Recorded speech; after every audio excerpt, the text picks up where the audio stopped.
Hello guys, welcome back to the Class for Orals Marine Hub YouTube channel. Today we are going to discuss a very important topic about the compressor's intercooler and the bursting disc. So today we are going to discuss what is intercooler in main air compressor, plus we will learn about the bursting disc on intercooler, and we will see actions to be taken if bursting disc ruptures, plus emergency actions being followed. So in the next minutes, please be paying attention to the topics on intercooler in the main air compressor, about the bursting disc, and the actions to be taken if the bursting disc ruptures. So let's start. First of all, we will discuss about how the intercooler structure looks like. So intercooler is basically, if you see, I am going to make a shell and tube type intercooler. This is the body of the intercooler, and here you can see I'm going to make this is the dividing plate, and here there are the lines which are representing the copper tubes of the intercooler. If you see it closely, you will find this is I have made the cross section of a copper tube. Copper tube is there, and these copper tubes are stacked by the help of the baffle plates. We'll understand what is the meaning of and use of the baffle plates. All right. So this is the intercooler, and here's one opening. This is a valve. This is an outlet valve.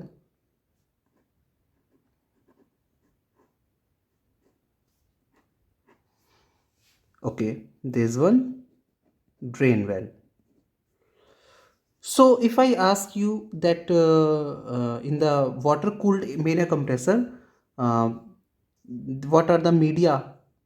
So if I say the media which is inside the copper tube, it has to be air,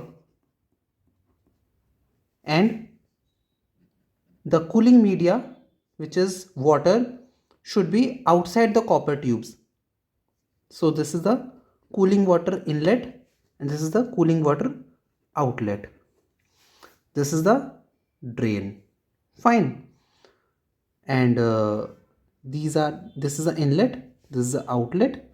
So the water will flow over the baffles and cooling the air, hot air which is compressed air inside the tubes, copper tubes, and thereby the cooling water will go outside, and this is the drain valve.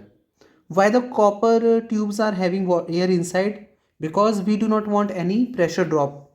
So we are actually putting the air inside the copper tubes so that the pressure remains the same. Suppose the air is compressed at the first stage, pressure is 5 to 6 bars. Okay. So at the outlet also the air should be at 5 to 6 bars.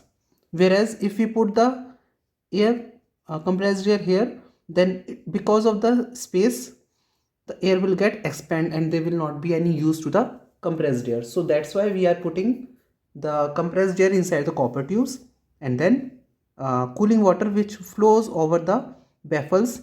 So it is actually helping us in the baffles are giving us advantage of adding direct cooling, and it adds up in turbulence, because as the baffles are shifting the direction, there is turbulence created of the water over the hot air tubes, thereby it will cool down the hot air, and turbulence is increased, so cooling will increase. And the baffle are giving support to the copper tubes, support. So these are the three advantages of the baffle plates which is provided. Fine. Next, so as we discussed, the air is at 5 to 6 bars, and any guesses that how much is the cooling water pressure? The cooling water pressure is normally 2.4 to 2.5 bars. Okay, let's say this the air is going from here to here, but let's say there is a rupture in the copper tube, in the air rupture is there. So what is going to happen? The air will start rapidly rushing outside of the copper tube, and since water is outside the copper tubes, so air will start moving out, and this chamber will get pressurized. So we need some safety. What safety? So here comes the safety bursting disc. Here we introduce the bursting disc. Where is the bursting disc mounted on the intercooler? This question is also very much asked in MMD orals, that what is the position of the bursting disc? So any guesses? Yes, you are right. The bursting disc is mounted in the outside the body, the intercooler body, in the water chamber. So the bursting disc is mounted here outside the body. So what will happen when the air is leaking from here? Air, because air is 5 to 6 bars, which is much more than the cooling water pressure, which is 2.5 to 2.6 bars. So the bursting disc is going to burst. It is going to burst. So the bursting disc is made up of copper plus tin alloy, and the bursting disc is made up of predetermined thickness, and it is going to burst at a fixed bursting pressure. So this bursting disc, which is copper plus tin alloy, it is going to burst at a pressure, at a fixed pressure, at a fixed bursting pressure. So what is the bursting pressure? The bursting pressure is 1.5 times the cooling water pressure. Okay, so the bursting disc has to lie between the air pressure and the cooling water pressure. Fine. So air pressure is 5 bar, the cooling water pressure is 2.5 bar, and as per the formula, the bursting pressure is 1.5 times, let's suppose 3 bar is the water pressure, so it is 4.5 bars. So if the cooling water inside is 3 bars and the air pressure is 5 to 6 bars, and there is a rupture in the copper tube of the air, then this bursting disc will burst at 4.5 bars only. And ultimately, how it will help? The bursting disc will help to rush all the water outside so that the whole compressor in intercooler body is preserved. And one more one more important point: never make bursting disc on board. Why? Because the bursting disc is made by the makers, and we never recommend to make bursting disc on board ship just to fill this part, because we have not testing that plug, or we have not testing that particular metal.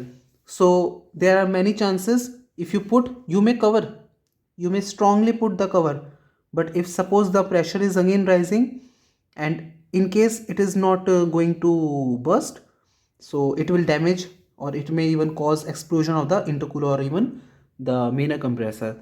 Just like a pressure cooker, if the bursting disc or the fusible plug or the whistle, the safety valve does not lift up, so it is going to burst the whole pressure cooker. Similarly, if you build your own bursting disc, then it is very dangerous to human, also to the machinery.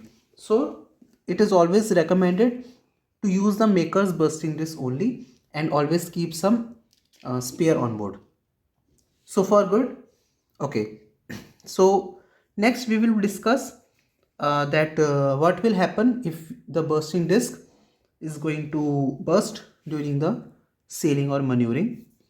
So I'm going to make again the diagram for the intercooler.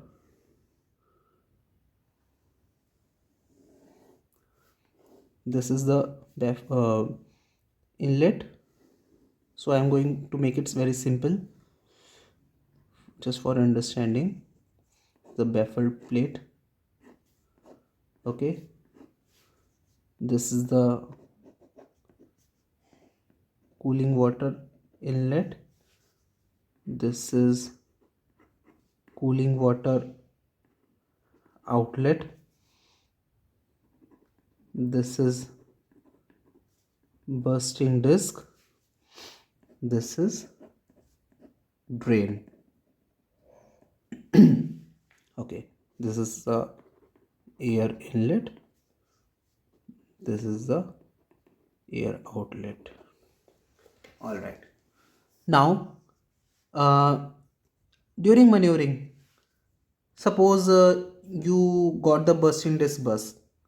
So what is going to first come, what indication you will first get? So first of all, if the bursting disc has burst, as we discussed, the water will try to come out of the intercooler. Okay, that means the continuously cooling water inlet and cooling water outlet is going equally, it is leaking from here. So we will get low expansion tank alarm, because the water is continuously leaking from here. So ultimately the expansion tank level will go down. Okay, the level will keep on going down. So what will be the first action to be taken during maneuvering or during sailing? So we have to fill the expansion tank first. Okay, next if the now we know that there's a leakage or rupture in the copper tube. So we do not have time right now, that time, to rectify the leak. So what we will going to do, we'll try to start the second main air compressor, that is a standby compressor. We'll run the standby compressor. Now the next step is we are going to what we are going to do, now water is continuously going inside and going outside. The water is leaking from here and the compressor is still running. So first action we will take is to shut the cooling water inlet valve. Why we will not shut the cooling water outlet first, and why we are going to shut the cooling water inlet valve first? Because if we close the cooling water outlet first, then the water will keep on filling from here. The cooling water will keep on filling from here and it will go inside the ruptured tube. Okay, it will go inside the ruptured tube and it will go to the compressor piston head, and the piston will get filled with water, so it will be very dangerous and it may explode. So first action we are going to take is shut the cooling water inlet valve. Next, the water is stopped. Okay, then the cooling water, then shut the cooling water outlet valve, then we'll shut the cooling water outlet valve. Fine, don't worry, the compressor, since the cooling water inlet is shut and the cooling water outlet is also shut, then compressor will not trip on high temperature or high pressure. Do not worry, because it will take some time. It will not instantly shut.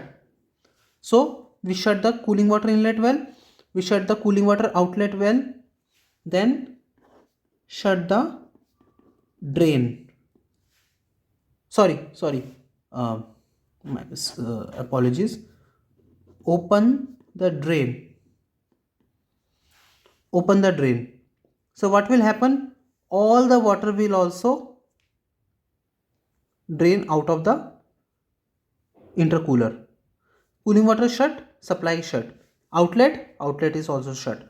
Then leftover over water will be drained from the by opening the intercooler drain.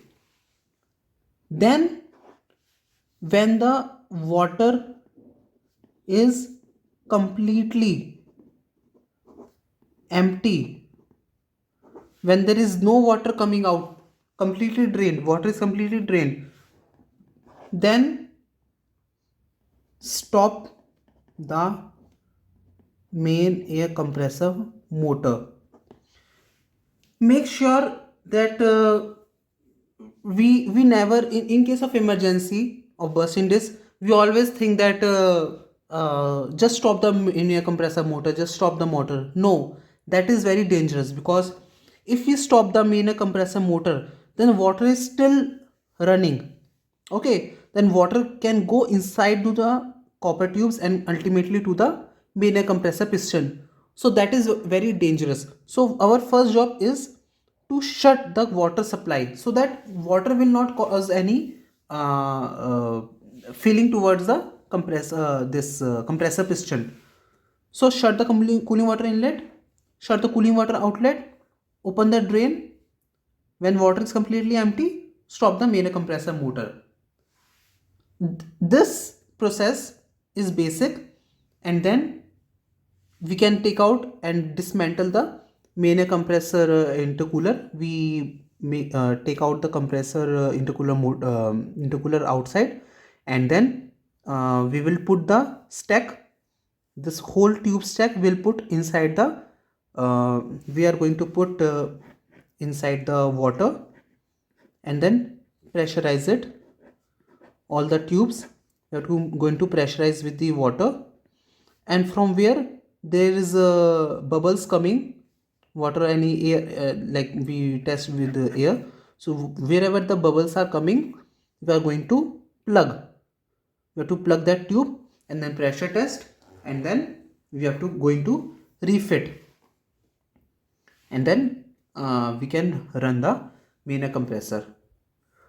Also during this procedure, before this step is these steps are followed, before that inform the chief engineer,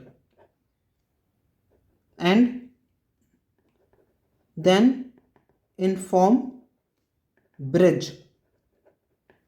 Before all these steps, this is the important step. Without informing the chief engineer and without informing the bridge, do not perform these steps. So these steps are very important, and tell the bridge that our one compressor is faulty and we are going to run the standby compressor. Now now let's suppose and we have to tell the bridge that give least kicks, so that not much of air is consumed. Okay, now suppose the bridge says, sorry, we want both compressors because we are in a very traffic zone, and we are going to collide in the next 5 minutes. So at any cost we want both compressors. We do not want only one, we want both compressors. So what we are going to do in that case? And this is very emergency action which is to be taken. So what we are going to do, we are going to take one pipe and take it to the expansion tank. This expansion tank is at boiler platform, which is around at a height of 3 to 4 meters from the Main Air Compressor. So we take a flexible hose and we connect it to the expansion tank. Fine. And then we are going to use this compressor, keeping this plugged open. Right now we do not have time because we are in emergency. This is the emergency action. We have got no time to plug the tube and do the testing because that is very long procedure. So we are going to connect the flexible hose to the expansion tank, and then this hose will be connected, and as you can see, this is the water chamber which is making its way to the expansion tank. Okay, so after we connect, we are going to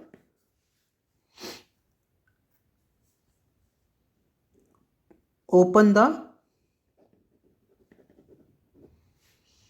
cooling water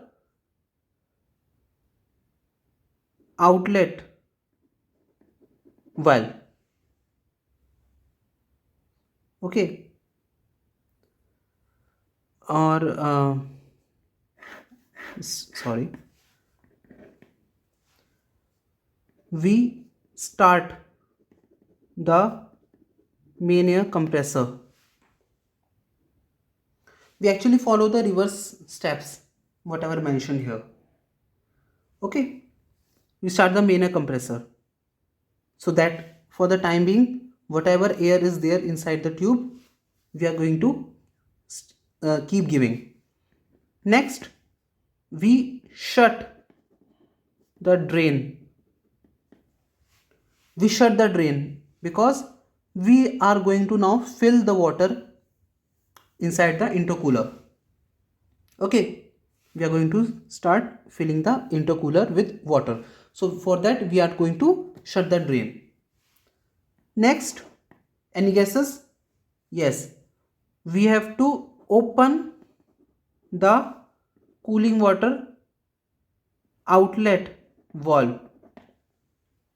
Why we are not filling the cooling water inlet valve?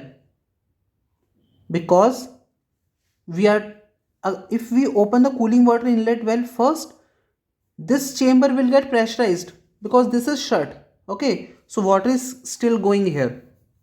So it is going to pressurize and ultimately water will go inside the copper tube. So to prevent that, we are opening the cooling water outlet valve first.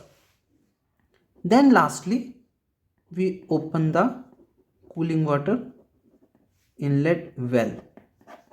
So now the water is going here without any pressure, it is going outside. Also, since this is ruptured, the water is making its way to the expansion tank because it is at a height of at least 3 to 4 meters.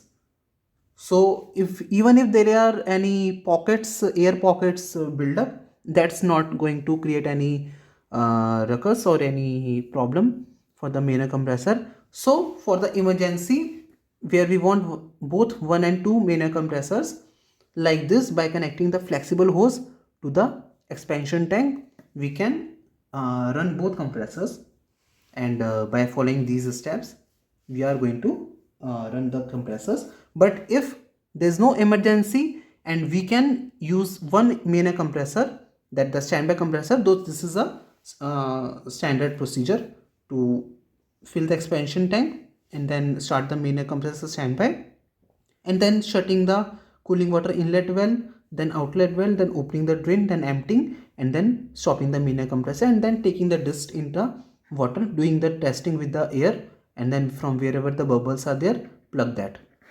So this is how we are going to do the emergency on the main air compressors in case the bursting disc ruptured. So I hope we have understood well this part, and also we have understood this main air compressor, that how much is the bursting pressure. There is a 1.5 times the cooling water pressure, and also bursting is a fixed pressure, that is let's suppose 4 to 5 bars, ranging between air compressor pressure and the cooling water pressure. And the baffles are there for direct cooling, turbulence and support. And bursting disc is made of copper and tin alloy, and never ever make bursting disc on board. Very important point. So guys, I hope we have well understood all these points. What is intercooler in the main air compressor, and what is bursting disc, where is it mounted, and actions to be taken if the bursting disc ruptures, and emergency actions being followed. So guys, thank you so much for your time, and we will be seeing next any other topic in our next video. So take care.